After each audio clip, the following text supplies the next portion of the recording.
আসসালামু আলাইকুম। আমি রেবেকা সুলতানা চলে আসলাম আপনাদের মাঝে নতুন দিনে নতুন আরেকটি লাইফস্টাইল ব্লগ নিয়ে। আজকে সকালে দেখেন নিচে ভাত চাপিয়ে দিয়ে এসেছি প্রেসারে, তারপরে ছাদে চলে এসেছি। নামাজের পর আর শুইনি, চলে এসেছি ছাদে। ছাদে খুবই সুন্দর ঠান্ডা বাতাস, অনেক ভালো লাগছে, মনে হচ্ছে এখানে বসে থাকি, এত সুন্দর বাতাস। ছাদে একটু ঘুরছিলাম, দেখছি মরিচের গাছে দেখেন কাঁচামরিচগুলো সব লাল হয়ে গেছে। আপনাদের ভাই প্রতিদিন সন্ধ্যাবেলা এসে পানি দেয়, বুঝতে পারে না রাতের বেলা। আমি আজকে সকালে দেখছি সব লাল হয়ে গেছে, কয়েকটা মরিচ সব তুলে নিলাম। তারপরে এদিকে নিচে ভাত চাপানো আছে, মরিচগুলো তাড়াতাড়ি করে তুলে নিচ্ছি, আবার ভাতের সিটি উঠে যাবে। মরিচগুলো তুলতে তুলতে দেখছি একটা ছোট্ট ডালে দেখেন ড্রাগন গাছটা নতুন লাগিয়েছে, দুই সাইডে দুইটা ফালি ফাংড়ি বাড়িয়েছে। এই ছোট্ট ডালটাতে কত বড় একটা ড্রাগন পেকে আছে। আপনাদের ভাইয়া খেয়াল করেন, কয়েকদিন থেকে রাত্রে এসে পানি দিচ্ছে। পিঁপড়া লেগেছে, ছেড়ে ফেলে দিলাম, তারপর ড্রাগনটা তুলে নিলাম, নাহলে পাখিতে খেয়ে নেবে। একদম চিকন একটা জালে দুইটাই ড্রাগন পেকেছে, দুইটাই তুলে নিলাম। হাতে দেখেন কাঁটা ঢুকবে, ড্রাগন তোলা অত সহজ না, ড্রাগন তুলতে গেলে হাতে কাঁটা ঢুকবে। ড্রাগন তুলে তো আরেকটা কাছে চলে আসলাম, মরিচগুলো সব পুষ্ট হয়ে গেছে, সব তুলে নিচ্ছি। সকালবেলাতে ছাদে সবাই তো নিচে ঘুমাচ্ছে, আর আমি ছাদে ঘুরে বেড়াচ্ছি আর এগুলোই করছি। তারপরে দেখছি কুমড়া গাছে কুমড়া ধরেছে, কি একটা কুমড়াও ধরেনি, শুধু ফুল হচ্ছে, ফুল হয় আর ঝরে যায়। কুমড়া শুধু একটা হয়েছিল, তারপর গাছটা মরেই যাচ্ছিল, তারপর আবার বৃষ্টির পানি পেয়ে বড় হয়েছে। দেখেন লেবু গাছে পুঁইয়ের ডাল উঠেছে, কতগুলা, অনেক হয়েছে নিচে। ছোট ছোট ডাল অবশ্য, কিন্তু একটা লম্বা হয়ে নেমে গেছে। একটা লেবু আছে, ছোট ছোট লেবু ধরেছে, ফুল হয়েছে। এগুলো সব দেখছি সকালে, সন্ধ্যাবেলাতে উঠি না সাথে, সকালে দেখছি। দেখেন আমরা গাছে আলহামদুলিল্লাহ আরও কত আমরা হয়েছে, এক চালান আবার খেয়ে আবার এগুলো আবার নতুন আবার ফুল হয়েছে। 12 মাসে আমরা গাছ তো সবসময় আমরা থাকি এই গাছে।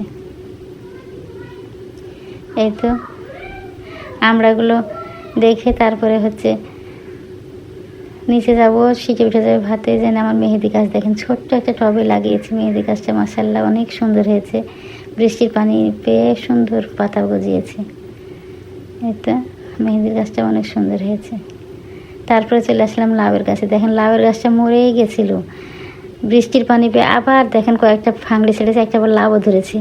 আপনাদের ভাবছে লাউয়ের গাছটা কেটে সিমের গাছটা সুন্দর হয়ে উঠবে, সিমের গাছটা মাশাআল্লাহ অনেক সুন্দর হয়ে উঠছে। একজনের হিংসে আর একজনের দেখেন জ্বলে পড়ে মরে না, সেই অবস্থা হয়েছে। সিম গাছটা সুন্দর হয়ে উঠেছে, দেখে লাউও ধরেছে। দুইটাই থাক, মাঝখানে চলে আসলাম নিচে, ভাতের তো সিটি উঠে গেছে, দেখে গরুর মাংস ভিজিয়েছি আর কলিজা, দুইটা একসঙ্গে রান্না করবো সেজন্য। তারপরে এই তো ড্রাগনগুলো রেখে মরিচগুলো সব কেটে নেবো আজকে। ফ্রিজ থেকে আর বের করলাম না আগের মরিচ, এগুলোই কেটে নিই। পেঁয়াজ মরিচ কাটতে হবে। প্রথমে আগে কয়েকটা কচু ভর্তা করবো আজকে, আর মাংস রান্না করবো, বেশি তরকারি রান্না করবো না। অল্প একটু করলা ভাজি আছে ফ্রিজে, ওইটাও বের করে নেব খাওয়ার সময়তে। এই যে কটা কচু ভর্তা করব, ভর্তা করে তারপরে সকাল দুপুর হয়ে যাবে। তারপরে তো ভর্তাটা চাপিয়ে দিয়েছি প্রেসারে। তারপরে আমি কাঁচামরিচগুলো কেটে নিই। রান্নাঘরটা পরিষ্কার করতে হবে, রান্নাঘরে যে কিসের ছোচা না কি মরে আছে, এত গন্ধ, কোথাও খুঁজে পাচ্ছি না। আমার রান্নাঘরে তো নিচের দিকে কোনো কিছুই নাই, শুধু সব কিছু ঝাড় দিয়ে বের করার মতন উঁচু উঁচু জায়গাতে রেখেছি। তারপরেও এখন বাইরে থেকে আসছে নাকি, আপনাদের ভাইয়া বলছে বাইরে থেকে গন্ধটা আসছে, ঘরে তো কিছু নাই।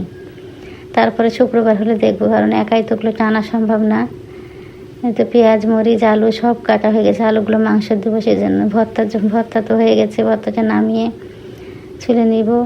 আর এদিকে দেখেন মরিচগুলো ভেজেছি, শুকনো মরিচ কয়েকটা ভেজে নিব, আর পেঁয়াজ ভেজে তারপরে ভর্তাটা করব, কচু ভর্তাটা। রান্নাঘরের জিনিসগুলো আমি কালকে সরিয়ে সব ঝাড় দিয়েছি, কোথাও কিছু নাই, অথচ গন্ধ বাড়াচ্ছে। তো ঘরে তো কিছু নাই, বাইরে হয়তো কিছু মরে আছে, বাইরের গন্ধটা রান্নাঘরে চলে আসছে। তারপরে তো আলুগুলো ভেজে নিয়েছি, মাংস দেবো সেজন্য আলুগুলো হলুদ দিয়ে ভেজে নেব। ভেজে নিয়ে তারপরে মাংস চাপাবো। এখন 7টা বাজে, আপনাদের সব ভাইয়া ঘুমাচ্ছে, ছেলে ঘুমাচ্ছে, আমি রান্নাবান্না সেরে নিচ্ছি। এই তো মশলাটা কষানো হয়ে গেছে মাংস, এখন মাংসগুলো দিয়ে দেবো। কলিজাগুলো তো আগে থেকে আমি হলুদ দিয়ে ভাপ দিয়ে বা বক্সে করে রেখেছিলাম, মাংস প্যাকেটটা অল্পই ছিল সেজন্য কলিজাটাও দিয়ে দিলাম। সকাল দুপুর রাত হয়ে যাবে, সেজন্য দুটো একসঙ্গে রান্না করে নিচ্ছি। মাংসগুলো কষানোর পর তখন পরে আবার রসুন দিব। আমি রসুন দিতে ভুলে গেছিলাম। কষানো হয়ে যাওয়ার পর আমি একসঙ্গে দিয়ে কষিয়ে নিই রসুন, তাহলে সুন্দর হয়। এই কষিয়ে নিচ্ছি।